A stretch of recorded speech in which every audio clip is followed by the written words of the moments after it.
Get ready to hear the truth about America on a show that's not immune to the facts with your host, Dan Bongino.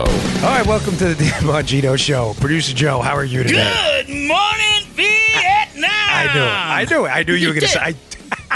So I made it here over to Vietnam. I was just in the gym. The gym in the Novotel here in Vietnam and Hanoi is actually really good. Hotel gyms are the worst, folks. Yeah. This gym is really good. They have like high-tech pre-core equipment and stuff. Not a lot of free weights, but enough to get a good workout, up to like 55 pounds. And I'm in the gym and I'm thinking to myself, I know what Armacost is going to say. He's going to definitely go in Robin Williams. I knew it. I could have totally predicted that before the show. So I made it over here, folks. Really nice hotel. People are great. They're super nice. Very, very kind. And it was like the longest flight ever. 2-hour ride to Miami, 6.5 hours to LA, 3-hour layover, 12 hours to Narita, excuse me. This isn't the movie, La Femme Nikita, to Narita in Tokyo. 2-hour layover, ran into some cool DSS guys, diplomatic security service guys in the airport who recognized me. They're like the Secret Service for the State Department. So I talked with them for like 2 hours. 7 hours, 6.5 hours to Hanoi, and then like an hour to the airport. So it was quite a journey getting over here. But as you know, I don't skip shows. And I was telling Armacost that Joe's like, you sound, just chipper. And I am, because folks, I didn't sleep for any extended period of time for about 36 hours. I got horizontal at one point, at the final flight because I was dying, but I only slept like 2 hours. So when I got into the hotel, folks, keep in mind, if you're on Eastern time in New York, we're exactly 12 hours ahead here in Vietnam. So I get into the hotel at like 2 a.m. So my brain thinks it's 2 p.m, right? New York time, DC time, Florida time. So I'm really tired because I haven't slept on a plane, but I don't want to go to sleep because I'm trying to stay on Eastern time. So the podcast sounds like, it should sound, and that and that I can do the Fox schedule. Long story short is I go downstairs for breakfast here.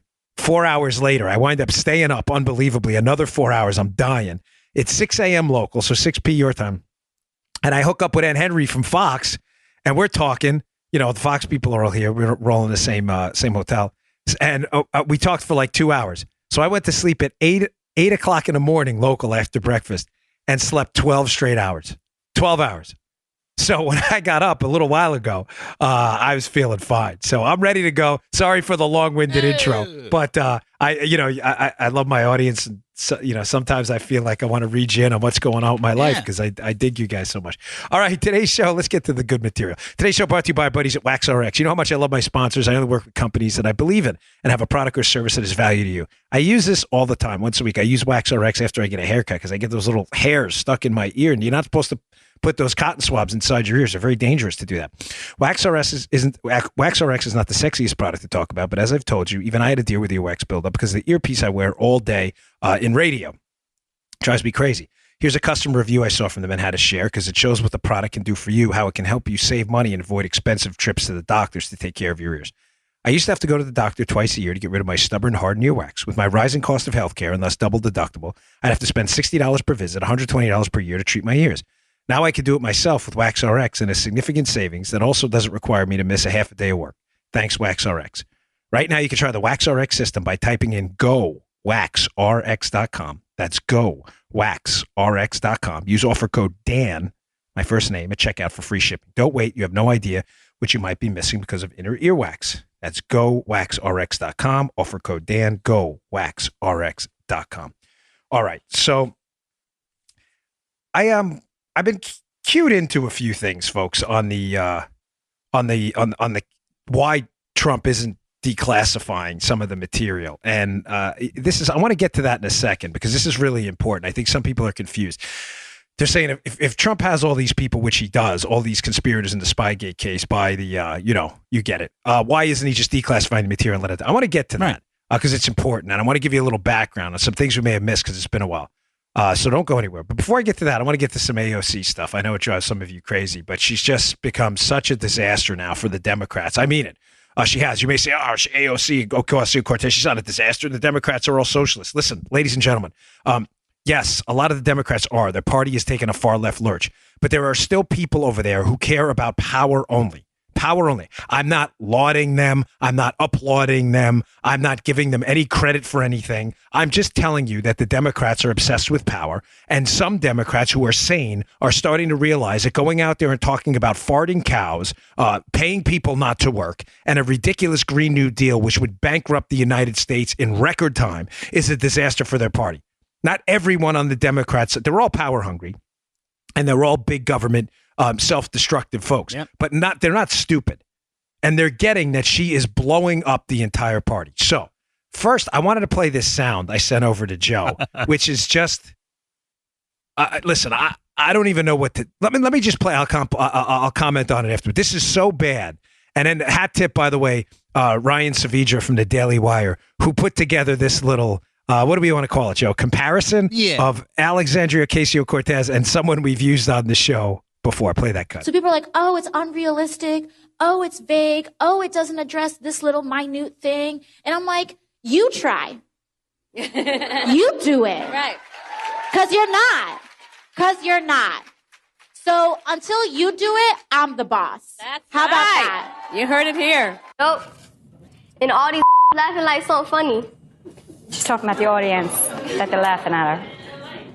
Did you say the are laughing? Yep. So the audience are a bunch of Yep.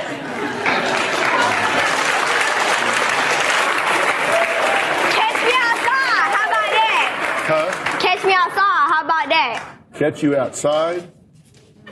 What does that mean? What I just said. Dude. We did not do that. That's Ryan Savidra, Daily Wire.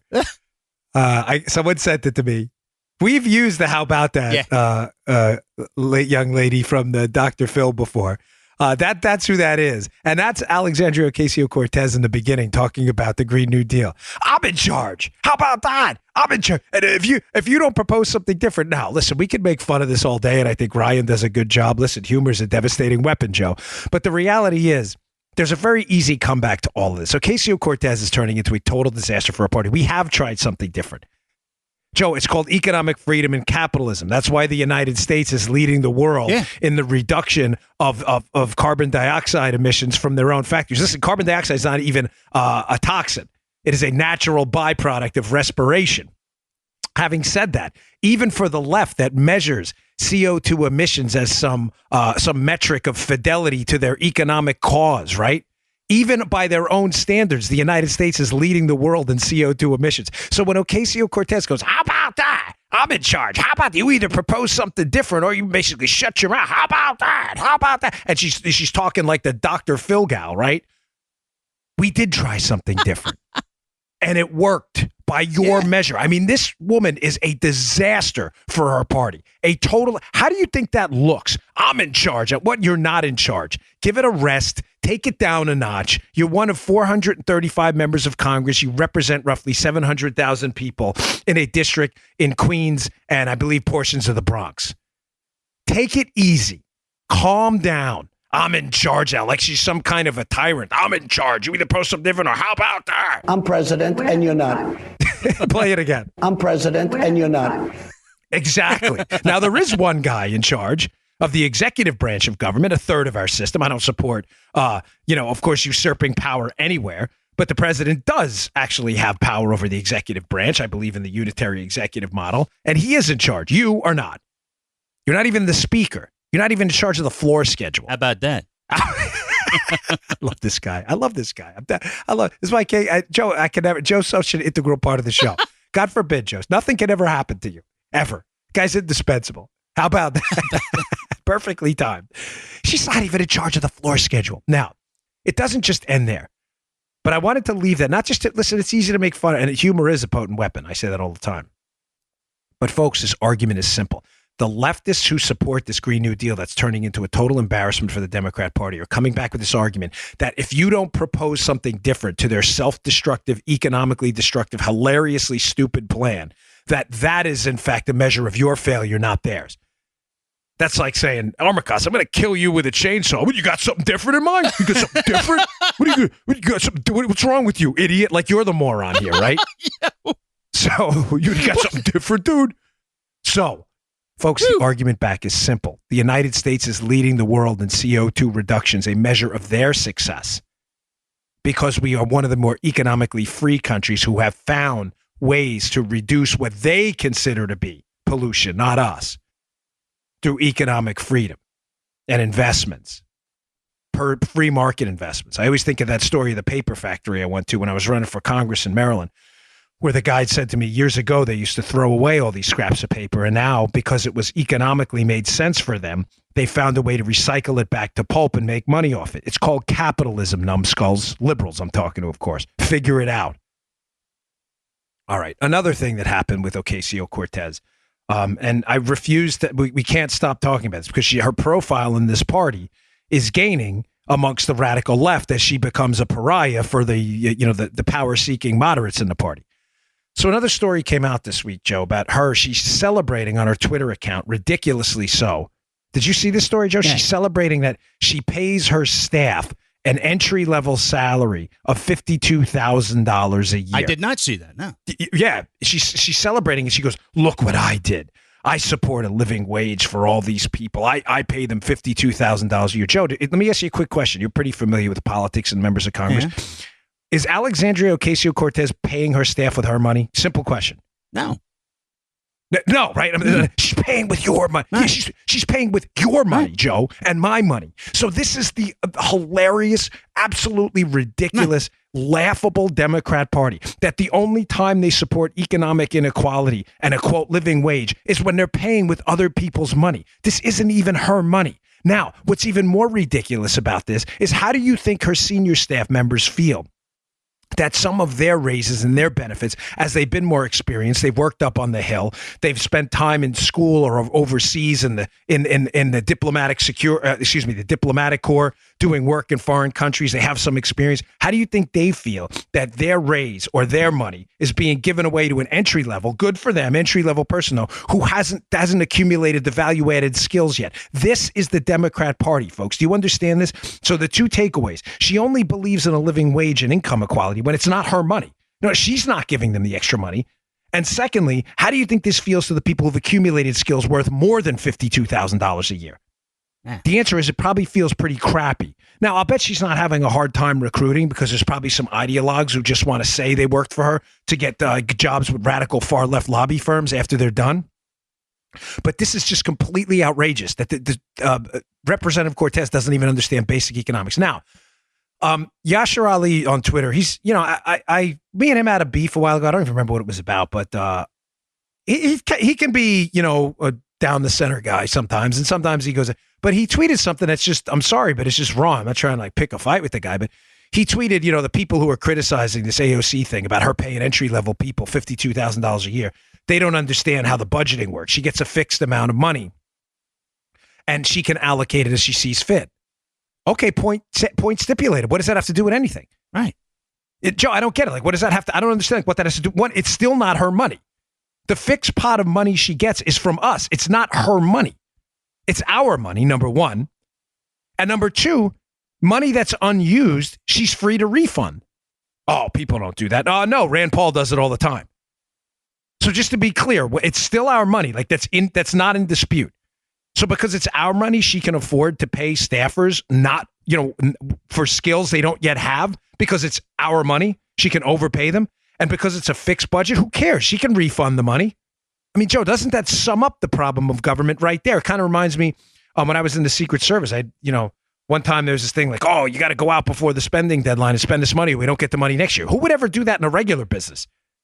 In a free market? You wouldn't. It's because it's other people's money that she feels like she can allocate it because, she's been given it, so she has to spend it. No, she doesn't have to spend it. If she doesn't have people who are worth those kinds of skills, then don't pay them and give us our money back. Step up. Yeah, exactly. You want to, seriously, you want to, you want to be a leader, then lead by example. Rand Paul does it. No. All right.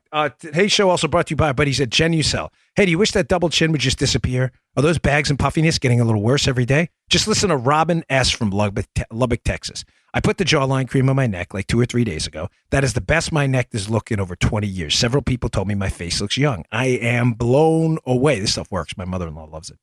With Genucel's natural actives and a pure antioxidant base with no parabens, no chemical scents, and no pharmaceutical preservatives, it's the clean luxury your skin deserves every day. Order right now, and the Genucel jawline treatment is yours absolutely free. Just for ordering the classic Genucel plant stem cell therapy for bags and puffiness. It's great stuff. Text YOUNG. It's the opposite of old because that's how you'll look at this. YOUNG. Text YOUNG to 77453 or go to Genucel.com. That's Genucel.com. With Chamonix's 100% money-back guarantee, you'll only have the bags, wrinkles, and the double chin to lose. Order now while 3-day shipping is still free. Text YOUNG to 77453 or go to Genucel.com. That's Genucel.com. Genucel.com. Okay. So I'm flying over and I'm on the plane. And I'm thinking to myself, because I've been getting a lot of emails, now that things are wrapping up, looks like the Mueller probe is coming to an end, and an unceremonious end, as I've predicted the entire time. I don't mean they're not patting me on the back, but it's, it was pretty obvious, I think, from Joe and I and everyone else from the start that this was going to be a big, fat, empty air balloon. And it looks like it. They're going to get a lot of process crimes. They may take Stone down, but it's going to end with a big whimper. I've been getting emails and tweets from people saying, well, now that it's going to end, what is Trump waiting for on the declassification side? And let me be very specific what I mean. Trump has ultimate declassification authority as the president of the United States. He can order people to declassify information to let the public see it. Now, we've all suspected from the start, based on information we got from Devin Nunes, Jim Jordan, Mark Meadows, John Ratcliffe, and others who have followed this case extensively up in Congress, that some of the information that's been classified, both in the FISA warrant, Joe, and some of the email information, when I say that, I mean the emails from the FBI and the texts from those individuals back and forth, is potentially devastating. Now, why isn't he doing that? Well, let me go on the record here and say I am sure he is going to. I think he's waiting. I think he's waiting for this to wrap up, let Mueller finish his thing. Let Mueller sign off on the project, get Mueller out of the pictures. Mueller's clearly right now, his only goal in this entire thing has been to obstruct Trump and keep the heat on Donald Trump, as I've said from the beginning. Mueller's not a good guy. I'm sorry, but I have a lot of friends in this business doing great work on this case. We have sincere disagreements about Mueller and Rosenstein, and that's okay. I respect them 1,000%, but I think they're wrong. Rosenstein and Mueller are not good guys in this. I'm sure of it. But one of the things I think they're hiding, Joe, is the United Kingdom and the Australians' involvement in this entire thing. Now, I bring this up now because what started, I believe, this whole debacle is the tip-off from the British in about the fall of 2015 that they may have had something on Mike Flynn. Now, I've talked about this before. Mike Flynn was hated by the Obama administration. Lieutenant General Flynn was running the Defense Intelligence Agency under the Obama administration. And it's important to keep this in context. Keep in mind what we're talking about here. The lead of the story is what is going to be in the declass. What's so damaging that they're hiding? That what they're hiding is a clandestine effort between U.S. intelligence agencies and foreign intelligence agencies to ding U.S. citizens for political reasons. Does that make sense, Joe? That's the lead of the story. Oh, yeah. So let me go. So there was a tip-off clearly in the fall of 2015 from the British about Flynn. Remember this. Flynn's hated by the Obama administration. Why? Because he opposes the Iran deal. He has spoken out vigorously about the dangers the Iranians present to us, how the Iran deal is a bad deal. And Flynn is a lieutenant general who's very well respected in the intelligence community. He's got a decorated career in the military. He's a real patriot and a hero.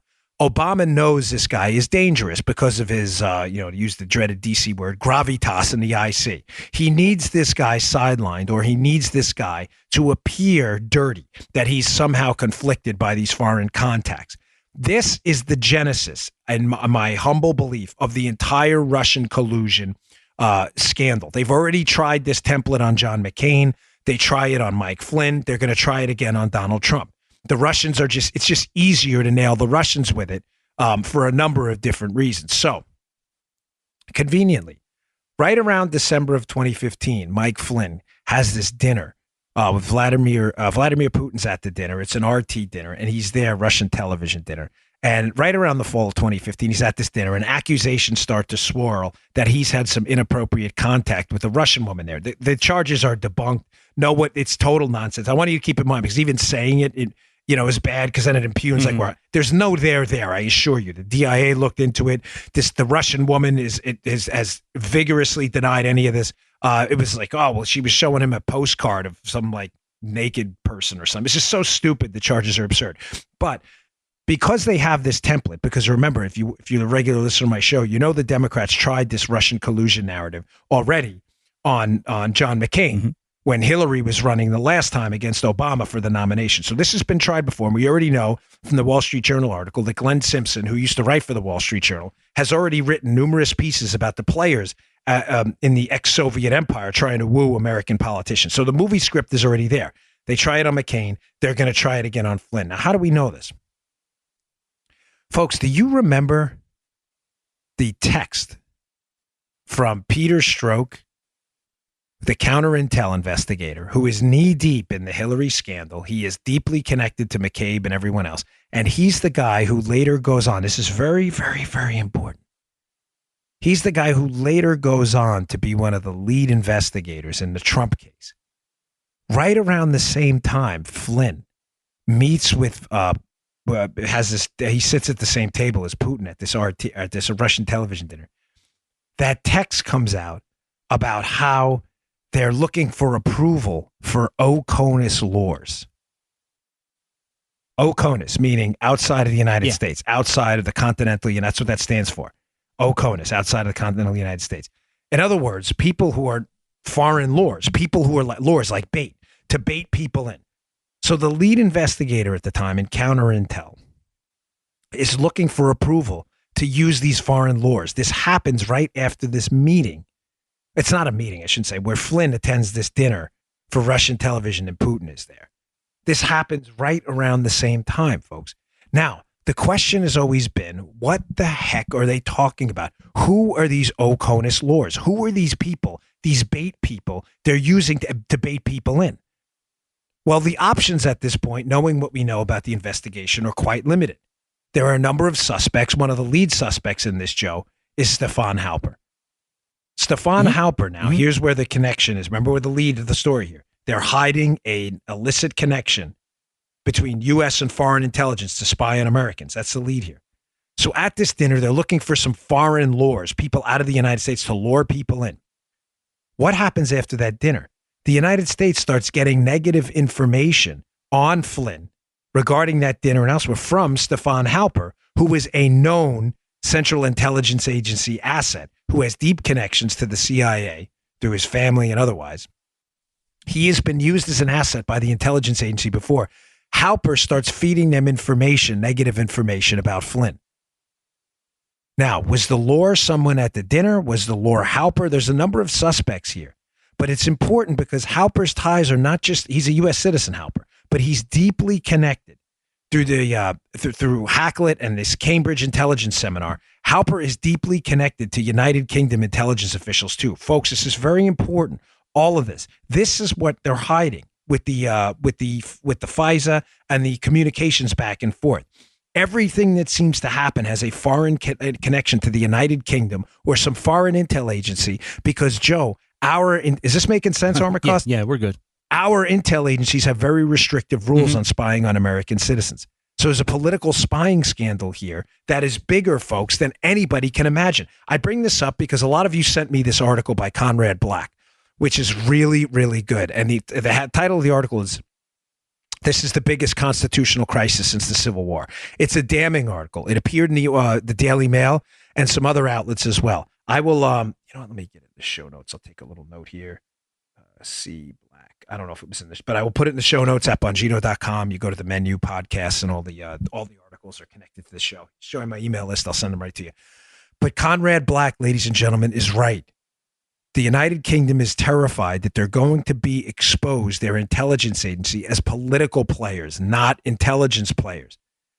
This is a constitutional crisis because it's clear right now that people on the president's team were spied on using foreign assets who are not subjected to the strict IC rules the intelligence community has to prevent spying on American citizens. This is a huge scandal, and expect nobody in the media at all to cover this. Nobody in the media I'm talking about the hack media, not like the real media. I'm talking about like the CNNs and the other folks. They won't cover this at all. So I've got a couple points here. Number one, that text appears right around the same time. December of 2015, they're looking for permission for people outside of the United States to lure people in. That happens right after this Flynn dinner he's at where Putin is there. All of a sudden, information starts popping into the United States how Flynn is dirty. They're trying to dirty up a decorated lieutenant general with malicious, disgusting charges of basically treason and being a traitor and a sellout to the Russian government when they know these charges aren't true. Now, just a few months later, Strzok, again, Peter Strzok, who's the key to this whole thing, FBI agent, counter intel, connected to all the big players at the FBI in this. Mm-hmm. Just a few months after that, to be precise, 3 months after the Flynn Putin RT dinner, where all these accusations that Flynn is, dealing with the Russians in an untoward manner. He's dangerous. All of this stuff starts happening. 3 months later, Strzok texts his girlfriend again. This is about the same time Papadopoulos meets with Joseph Mifsud, another guy connected to Western intelligence. Mifsud connected to Western intelligence by his own lawyer's admission. Papadopoulos has been talking a lot lately about Mifsud. 3 months after that, Strzok texts his girlfriend, FBI lawyer Lisa Page, our boy is talking. That happened around March 2016. So they need approval for these lures. People outside the United States to lure people in and bait them in. Who were those people? Were they people at the dinner? Now, it's becoming pretty clear that Joseph Mifsud was being used by Western intelligence, potentially the United Kingdom as well, to bait Papadopoulos in, again, like they tried to bait Flynn in at this dinner with Putin. Mm-hmm. It's pretty clear they're trying to bait him in to try to get him to talk about anything Russian connected so they can do the same thing they did to John McCain, the same thing they did to Mike Flynn, and the same exact thing they're trying now on Papadopoulos. This timeline is important. Our guy is talking. That's the text. Right around the time Mifsud meets Papadopoulos. Now, who is our guy? Who's our guy? Is it Halper? Is it Mifsud? Folks, I believe the unredacted materials in the FISA are going to be damning. And those materials are going to expose questions like who were the Oconus lures? Who were the lures they were using to bait people in? Our guy is talking. It says our boy is talking. No, it says our guy is talking. Who's that guy? Who is that guy? Are they talking about Mifsud? Keep the lead in mind here, folks. Don't lose where I'm going. This is a scandal and a constitutional crisis of epic proportions. Conrad Black is right. Did we use foreign intel to bait U.S. citizens in and violate their constitutional rights simply because they were political opponents of Barack Obama and Hillary Clinton? These are devastating, devastating questions. Now, here, I believe this is from the New York Times. A quote from the New York Times. I was going through some of my notes on this on the plane over to make sure I was prepared for this show for you. I believe this is the New York Times. It is unclear whether they highlighted the British role, which has been closely held in the briefing, but is a critical part of the timeline because it suggests that some of the first tip-offs in the fall of 2015 came from voice intercepts, computer traffic, or human sources outside of the United States as emails and other data from the DNC flowed out of the country. Hold on, I'm going to go on a second, but this is important. It suggests here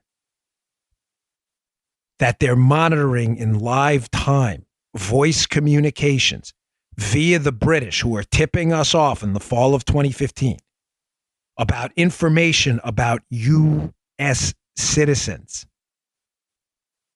And they're tying it to the hacking of the DNC, despite the fact that there's no connection between these two at all. Joe, you see where I'm going with this? They now need a cover. Yeah. They need a reason why they're doing this. Their reason can't be because they're political opponents. We don't like them. Right. So they figure out if they could tie them and make a connection to the DNC emails, they'll be golden. It goes on. The British picked it up, and we may have had it about the same time, said one cyber expert who's been briefed on the findings. British intelligence, especially the Signals Intelligence Unit, GCHQ, has a major role in tracking Russian activity. Now, there's been some breaks on that end, too. On the case of the GCHQ, the British NSA, that clearly has a knee-deep role in the monitoring of U.S. citizens to circumvent U.S. law, Joe, the GCHQ has had problems, too. The GCHQ has had problems because Bob Hannigan, their director, resigns basically right after the Trump election victory, not thereafter, and resigns for very suspicious reasons. Now, it just came out, Joe, I just saw this story, that Hannigan may have had a role in writing a letter for some pedophile, was a member of the church over there, a supporting role, and that this is one of the reasons he resigned. Now, that story, haven't been any denials of that story, that he wrote this letter in support of him. So I'm assuming the story's accurate. But this is a chicken or egg thing, Joe. Mm-hmm. In other words, what I'm saying is, did Hannigan really resign because he wrote this? I mean, listen, it's pretty disgusting. There's no doubt about it. Mm-hmm. Or did Hannigan become someone else's political opponent? Hannigan was a real rising star over in the UK. In other words, after he figured out he'd played the wrong side, Hannigan, did Hannigan become a target as well? And did someone say to Hannigan, hey, buddy, all that GCHQ spying on us, yeah, it's not really going to work out. Hey, you wrote this letter, right, a while back in support of this guy. Did you know this guy's a pedophile, right? Doesn't look good. Maybe you should step aside. Interesting new developments as the threat for declassification comes out. We see all the players involved in this. All of a sudden, all this stuff starts to come out. It's just crazy how that happens. Now, one more thing. You know, when I talk about this case, I always refer to Plan A, Plan B, and Plan C. Plan A was clearly to just spy, was to use human sources, intercepts, and the British to just basically spy on their political opponent. When they got caught, because Mike Rogers outs them, he requests an audit of the misuse of the NSA for spying. Mike Rogers, I believe, is the good guy in this tale. They move on to making this formal. They move on to Plan B. Plan C, of course, is the Mueller cleanup operation. Clean up aisle 4, Bob Mueller. Mm-hmm. Clean up aisle, bring your mop, Bob Mueller, aisle 4. So, Joe, it's clear at this point that they understand when they get outed that they have to move on to a more robust plan, that they can't just rely exclusively on unmaskings and unmitigated spying anymore because they're setting off too many alarms. So what do? They move on to the FISA courts. Now, remember, April 30th, 2016. Remember the text from Stroke, and it'll start to make sense, Joe. Stroke texts his girlfriend about a month after the Mifsud Papadopoulos encounter and the our guy is talking stuff. He says, and now we've switched from the Patriot Act to a wire carrying current. Let me translate what he probably means there. Stroke. Again, this is a month after. They probably got some information from a human source. Hence the text, our guy is talking. Was that Halper? Was it Mifsud? Was it someone connected to Mifsud? Was it someone at the Mifsud Papadopoulos meeting? Was it Vinogradova, the Russian at the meeting? Clearly somebody is talking. Now he says guy, so I'm assuming it's obviously a guy, but you never know. I take these people at their word. I don't take them at their word for anything. So Stroke texts again, and now we switch from the Patriot Act to a wire carrying current.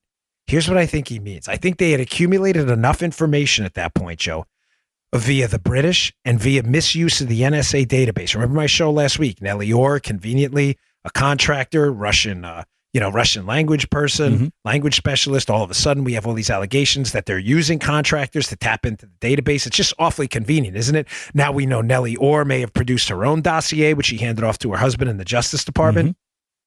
Folks, all the pieces are starting to fit together now. What that says to me, now we switch from the Patriot Act.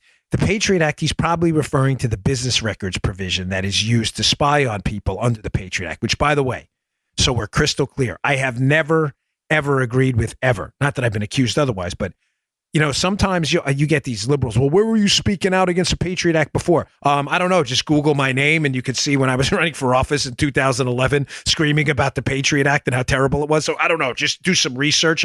It just upsets me when people do that because you're questioning my credibility. The Patriot Act was a Republican measure passed by George W. Bush's administration, which is terrible.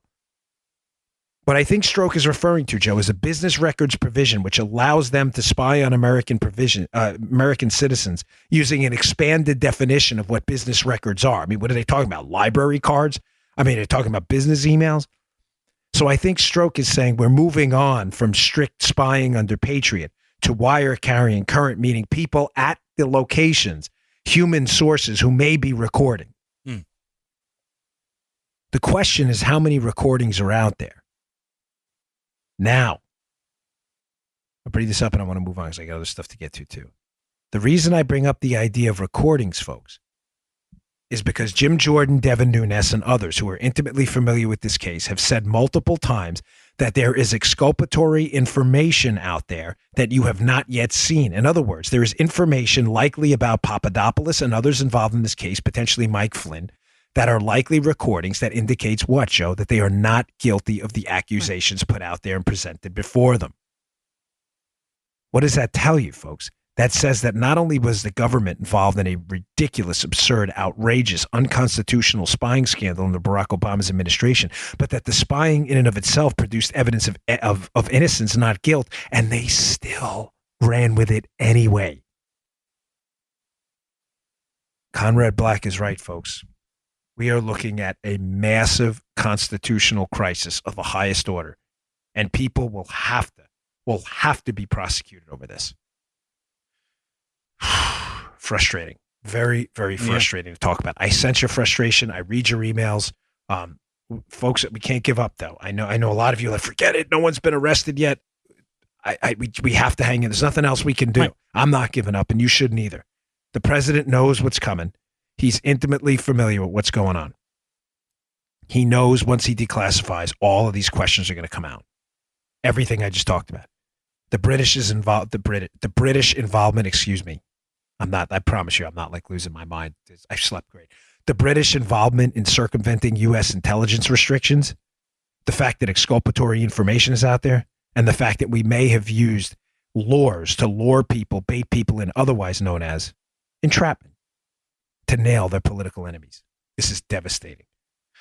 All right, folks. Today's show brought to you by our buddies at G-Code. G-Code, love their holsters. Many of you have gotten your feedback on them, and I really appreciate it. We have a lot of great companies that advertise with us. G-Code's one of the better ones out there. Really, really enjoy their products. Listen, I'm a big supporter of the Second Amendment. I know you are, too. And depending on the state you live in, the concealed carry laws, you want to protect your family when you go out. That's why you need a great holster to properly carry your firearm. You don't want some garbage holster out there with it doesn't click to your belt right, or if you have a pocket holster, you want to make sure it's right. For more than 20 years, G-Code has produced what many consider to be the finest holsters in the industry. Today, they clearly lead the pack. They are 100% American-made products, all materials, all components sourced right here in the great old U.S. of A. The owners of G-Code holsters are military veterans, and they are meticulous about quality, innovation, and workmanship. Excellence drives everything they do, and every product comes with a lifetime warranty. Whether you're military, law enforcement, or civilian, G-Code has a holster for you. Check out their all-new G-Code Phenom. It's an in-the-waistband holster being hailed as a game-changer for comfort and concealability. It's a must-have. I got one. Order online at range5.com. That's range, the number 5.com. Range, the number 5.com. Be sure to use the code Bongino for a terrific 15% off. That's range5.com. Use code Bongino for 15% off. Go check G-Code out. You'll love them. Okay, where are we? Let's see. What do we go to next? I had about 6 or 7 stories here. Oh, hate crime hysteria. Hate crime hysteria. We need like a Joe. Do you have any kind of dramatic like thing? We need one of those for the hate crime hysteria thing that's going on right now. Everything's and there's a reason this is happening. After the Jussie Smollett, actor from Empire, Joe, after that case fell apart, the media, understanding their role in propagating the myth that Smollett was attacked by people wearing MAGA hats who hated him and screamed these racial and anti-gay epithets at him. After that collapse, the media needed to somehow save their reputations, Joe. So the line, just like, the AOC line on the Green Deal has changed from, this thing stinks to, well, what do you got? How about that? What do you got? I'm in charge now. How about that? Yeah. Just like they've changed to produce something or I'm in charge. The Smollett narrative now is, well, just because Smollett may have been involved in a hoax here doesn't mean hate crimes aren't exploding and it's all Donald Trump's fault. So, of course, Joe, we have our resident fact checker on our site who we brought in. I pay Matt Palumbo to do one thing and one thing only. I said, Matt, I need you to look at this hate crime stuff, and I want a detailed analysis of this one question. Here's the headline. Remember, let's go. Headline. Are hate crimes going up under the Donald Trump administration? The answer is, folks, not the way the liberal media is saying it, which is no surprise at all. Okay, let me give you some headlines first. This is in my piece. Folks, this is a really terrific piece. I strongly encourage you. Oh, well, sorry, I just got a bad text. Hold, Joe, don't cut this out. It's my Amelia has my wife just texted me from home. Amelia has a sty in her eye. Is that bad? Do you know anything about that, Joe? Yeah, it's kind of like a pink eye thing. It itches a lot. Is it bad? No, it's pretty common with kids and some adults as well. Yeah. Yeah, you can leave this in. Yeah, I love my wife just texted. Sorry, folks, but you're all part of it. It's really irritating to deal with. I mean, it itches and it's red and why does this, funky. And for those of you who travel, don't you, this always happens when you're on the road. Did you notice that? Well, if you have if there's any docs in the audience, can you email my wife info@Bongino if you know if the styes, if that's bad? Well, she'll take her to. I'm not a doctor. Yeah, I know, but I'm looking for it just happened here on the show. So let me read to you some headlines. This is the Washington Post, St. Louis Dispatch, San Francisco Chronicle, and United Press Chronicle, respectively. Here are headlines after the Smollett case fell apart. Hate crimes rose 17% last year, according to new FBI data. That's so WAPO. Hate crimes are increasing alongside Trump's rhetoric at St. Louis Post. Hate crimes in the U.S., California surged in the first year of the Trump presidency. San Francisco Chronicle. FBI, surge in hate crimes in 2017, the largest since 9/11. United Press Chronicle. Okay. Each arguing a similar message, as Matt writes, that hate crimes are on the rise and that we can blame Donald Trump for. Please, folks, read this piece because it shows again how almost nothing the left ever tells you is BS. Now, we'll put the facts out there. You can decide.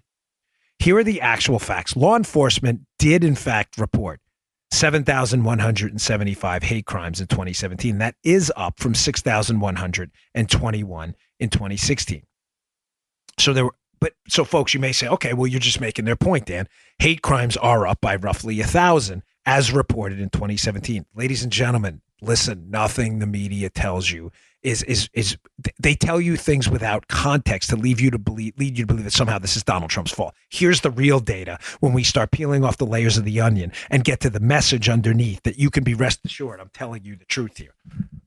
What they leave out of that, folks, is there were over 1,000 additional agencies contributing information to the FBI's Unified Crime Reporting Program in 2017, in contrast to 2016. Each new agency, therefore, would only need to report one hate crime to explain the entire rise. So let's be clear here. The headline from the media, hate crimes are rising in the Trump era. They leave out the fact that the agencies reporting are rising in the Trump era. Now, you may say, okay, Dan, so it's just more agencies reporting, but there could also be more hate crimes. That doesn't absolve the newspaper of their responsibility. In other words, they're not wrong. There are more hate crimes being reported, even though there's more agencies. Okay, well, let's dig into the data even more. Joe, I'm going to ask you a question as the audience ombudsman. Yes. If Donald Trump is the anti-Muslim, anti-minority, racist they're painting him out to be, right? So the point one. And hate crimes are supposedly increasing in the Trump administration, according to the hack media. Yes. Don't you think that the hate crimes, if they believe he's some kind of a racist, which is absurd, would be increasing against Black American citizens and Muslims? Is that reasonable? Yeah.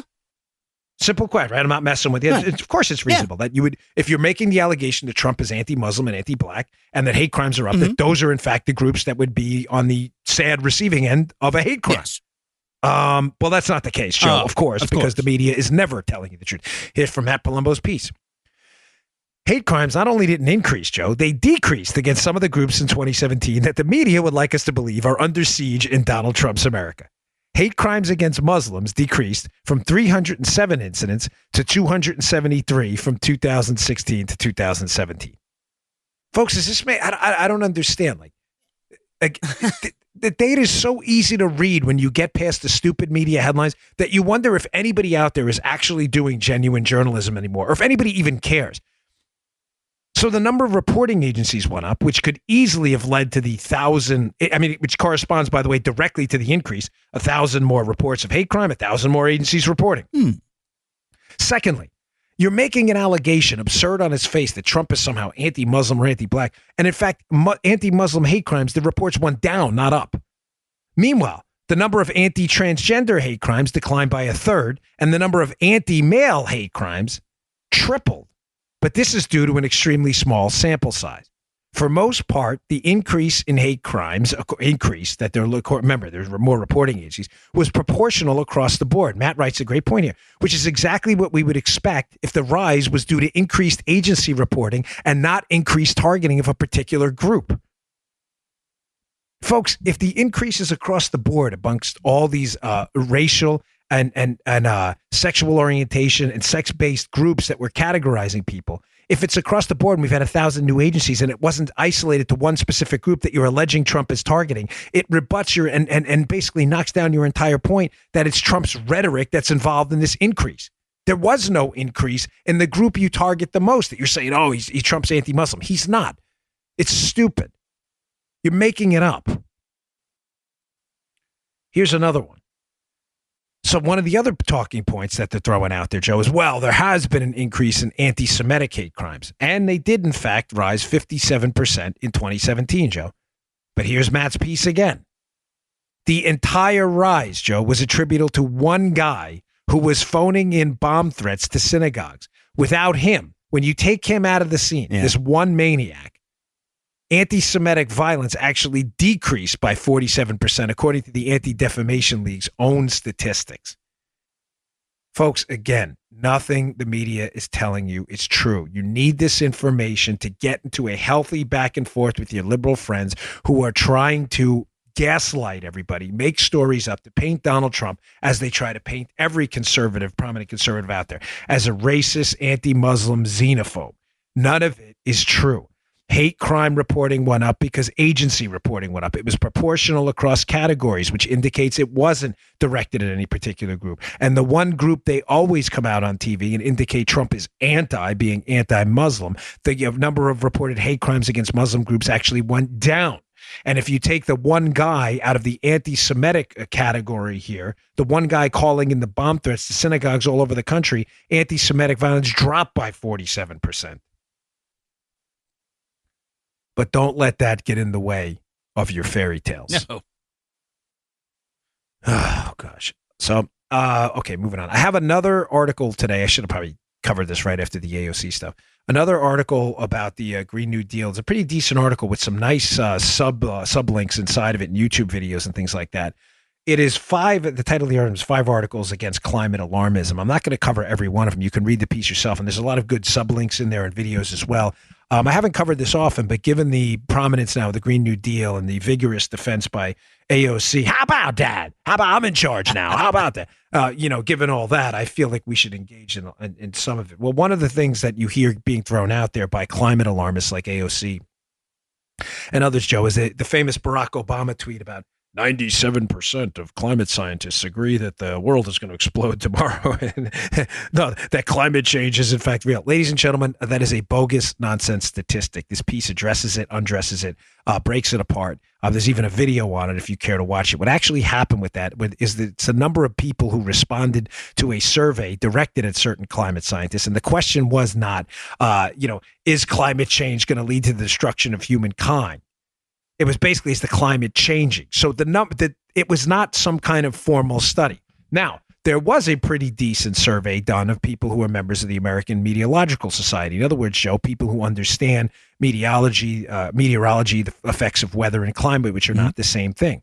And an interesting result from this, which largely debunks this 97% figure. Remember, it was only the people who responded. So I guess the best way to describe that, this 97% number, is the people who are always most motivated to respond to a survey. Think about customer service surveys you get, right? Mm-hmm.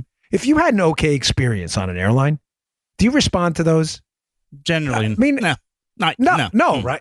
No, I don't either. I mean, you just, me and Joe are busy. You're busy at home. You work. You got to, got to get your kids around, get food on the table. If it was an okay, there was nothing particularly great or awful about it. It was an airline ticket. You did what you had to do. You just delete it from your email. You're like, okay, fine, I'm out. Thanks, but have a nice day. Who are the people who respond? The people who respond, and why a lot of these reviews tend to skew negative, like the world's going to collapse, climate change is real, are the people who have a vested interest in doing it. They want a refund for a crappy experience they had on an airline. Right. I just took one of these recently. I'm not going to say what airline, but, because it wasn't, I don't want to hurt them, and it wasn't that catastrophic, but I get on a plane and, usually when I carry my suit when I have to do Fox and stuff, I don't fold it up. I just hang it. Right. Or if I have to, I stick it in the overhead and I'll just fold it in half so it doesn't get all wrinkled. But, 999 out of 100 times, if there's a closet, the flight attendant will say, hey, you want me to hang that for you? So I asked the lady on one of these airlines, I'm like, hey, you mind if I hang this here? She goes, no. She tells me no. She goes, no. Meanwhile, keep in mind, the closet's, I'm like the last guy in the plane, closet's empty. So I look at her and I'm like, well, what am I going to make a scene about it? I'm like, okay. So I'm walking in the back and the other lady says, the other flight attendant goes, you should have asked her to hang that up front. I go, I did. She told me no. She goes, oh, okay. And I just jam, it's all wrinkled. But, I actually responded to the survey because I was motivated. I'm like, what kind of crappy customer service is this? Dude. Like, you could have hung the thing. But I know, crazy story. So the whole point is that people who are most motivated to respond, that's what happened with the survey. It's not coincidental that 97% of the people who responded indicated that the climate change was real. The climate is changing. It is real. It should have been 100%. The question should have been more appropriately stated: is human beings, are we causing changes in the climate? Well, that question again, I should have just got right to the point, was asked to these meteorologists, and only 52% said that it is primarily man-made. So your points about that are just nonsense. It's 97%. There's also some interesting charts in the piece indicating that unusual weather events, super powerful hurricanes, superstorms like that, and dramatic increases in temperature, folks, are really a largely man-made myth on the left. When you look at the charts in the piece I have in the show notes, you'll see, folks, that the temperature hasn't changed much at all. And the number of unusual weather events has gone down, not up. So again, the left is making this up. Representative Cortez and others are making this up. It's climate alarmism. It's climate alarmism for a reason. They want to command and control economy, just like socialists, where government controls the means of production. And their vehicle to do that and get in there is going to be through, the environment, what they call them, the red-green axis. What were prior communists and socialists who just wanted to command and control economy because they thought government bureaucrats could do better. When that fell apart after the Soviet Union, they moved on to environmentalism. Environmentalism as a way to institute things like government control over the economy. And you can see that in Alexandria Ocasio-Cortez's New Deal. So think about that. One other thing is, when they use measures for historical temperature, folks, they use things like ice cores and dendrochronology. Dendrochronology is the study of the depth of tree rings. And they think they can correlate that to temperature. Ladies and gentlemen, it's absurd to try and make percent. Now, there is some correlation to temperature and CO2 emissions in the atmosphere and the depth of the tree ring, because that's, plant life does like reverse respiration for us. We breathe in oxygen, expel carbon dioxide. They obviously do the opposite, basic biology, you all know that. So the presence of heavy amounts of carbon dioxide in the atmosphere can be associated with a thicker tree ring, meaning it was healthier that year. Mm-hmm. But Joe, the level of precision in that measurement is not even close to the level of precision they say it is. So be very careful of tree ring data when they cite tree ring data as evidence of historical temperatures. Ladies and gentlemen, they don't know that. They can't even correlate tree ring data to temperature 10 years ago. Forget about 1,000 years ago. It's a bunch of crap. Might as well read tea leaves, yeah. Yeah, they are. That's what they're doing. Basically read the tea leaves. One final story here for the day, and I'm going to let you roll from Vietnam. You are having an effect. I have a Deadline.com story. What you're doing is working, ladies and gentlemen. Hollywood receipts are down dramatically. Hollywood has taken a far left lurch. We all know that. You and I have fought back. I'm very limited in my movie consumption now. Matter of fact, one of the things I like about plane rides is I can watch movies I don't have to give any money for. I don't have to pay for anything. And I can basically consume all their content and not give them a dime, which is absolutely terrific. So, I'll see movies with my kids, but I used to go every weekend. You're having an effect. There's an article at Deadline about how the Hollywood receipts are down, but not just that, Joe. The Academy Awards for the first time. Mm-hmm. The ratings have been going down for so long, and they're still healthy. I don't want to make it out like no one watches. People are watching. But the ratings are down so significantly due to political BS at the Academy Awards show that they've had. You're familiar with the radio industry and how advertising works, and even with our show. Joe, we don't give guarantees because we don't need to because our show grows every month. Right. The Academy Awards had to give their advertisers. They're looking at guarantees for next year's show. In other words, well, give us this amount of money for an ad. We can guarantee you this because they're not even sure anymore that the audience is going to be there. You're having an effect, folks. It's slow. I understand that. I get with the Trump Spygate case and the declassification. Justice is slow, real justice. Fake justice that the left engages in, climate justice, spying on political opponents. That's not real justice. That's tyranny. But when we do it the right way, it is slow and it is deliberate and you're having an effect. I know it's hard to, have to rebut hate crime hysteria, Green New Deal nonsense, to have to, demand people in handcuffs right away. Listen, I'd like to see that too in the Spygate thing, but real justice takes time. And what you're doing now, this quiet, slow, deliberate bleed of the entertainment industry as they start to attack us and take on an anti-conservative bent is working. It's making a real difference. And advertisers are noticing. And money is going to be the ultimate arbiter of how this comes out in the end. That's why you're seeing a lot of these Hollywood studios start to produce a lot of faith-based movies now. Because they're starting to realize they may have gone a little bit too far in the other direction. And believe me, money talks and BS walks. All right, folks, thanks again for tuning in. I'll give you some updates on the trip here as we get going. I've only been in Vietnam for about 12 hours now, so I'll give you some updates during the week about how this summit's going and everything. So don't miss the show this week. It's going to be it's going to be a lot of good stuff going on. I'll give you some lowdown on the skinny on the ground too. So don't forget. All right, folks, thanks again. Please subscribe to the show on iTunes. It is free. Go to the podcast app and click the subscribe button. You can go to iHeartRadio if you have an Android or other phone and click the follow button. It is free, but it helps us move up the charts. We really appreciate your support on that. Thanks again. See you all tomorrow. You just heard the Dan Bongino Show. You can also get Dan's podcasts on iTunes or SoundCloud and follow Dan on Twitter 24/7 @DBongino.